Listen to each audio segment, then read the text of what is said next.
கடந்த தேர்தலில் sir election முன்னாடி ஸ்டாலின் ஒரு ரூபா பெட்டியை வச்சு மனு வாங்கினா அது பூட்டி போட்டு கொடுத்து திறக்கணும் தெரியல.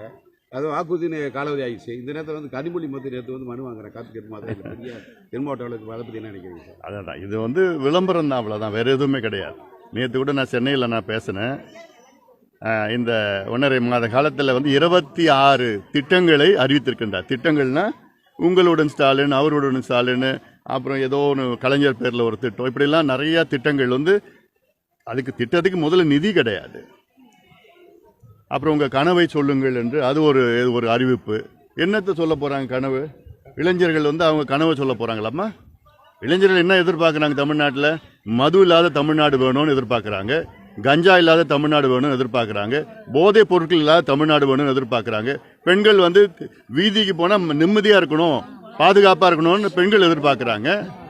நிச்சயமாக அவங்க எதிர்பார்ப்பு தான் பெண்கள் அவங்களே சொல்கிறாங்க. அதனால் இளைஞர்கள் 1,30,00,000 இளைஞர்களுக்கு வேலை கிடையாது. படித்த இளைஞர்களுக்கு வேலை வேணும்னு எதிர்பார்க்குறாங்க. விவசாயிகள் அவங்க விளைபொருளுக்கு நல்ல ஒரு விளைச்சல் வேணும்னு, விலை வேணும்னு எதிர்பார்க்குறாங்க. எல்லாமே எதிர்பார்ப்பு இருக்குது. அப்புறம் உங்கள் கனவை சொல்லுங்க, என்ன கனவை சொல்ல போகிறாரு? ஊழல் இல்லாத தமிழ்நாடு வேணும்னு இளைஞர்கள் எதிர்பார்க்குறாங்க. இவங்களால் கொடுக்க முடியுமா? அன்றாடம் ஊழல் தான், அன்றாடம் ஊழல். எங்கே கொள்ளை அடித்து வச்சுக்கிட்டு அதை தேர்தலில் காசு கொடுக்கலாம். சமூக நீதிக்கு திமுகவுக்கும் தகுதி கிடையாது. அந்த சமூக நீதின்னு வார்த்தை சொல்றதுக்கே திமுகவுக்கு தகுதி கிடையாது. பெரியார் வந்த வழி, அண்ணா வந்த வழி, கலைஞர் வந்த வழின்னு சொல்ற ஸ்டாலின் அவர்கள் சமூக நீதி பற்றி பேசக்கூடாது. சமூக நீதி ஸ்டாலின் அவர்கள் கிட்டத்தட்ட 20 அடி ஆழம் குழி தோண்டி புதைச்சிட்டார் தமிழ்நாட்டில். அதை பற்றி பேசுறதுக்கு கூட தகுதி கிடையாது. சாதிவாரி கணக்கெடுப்பு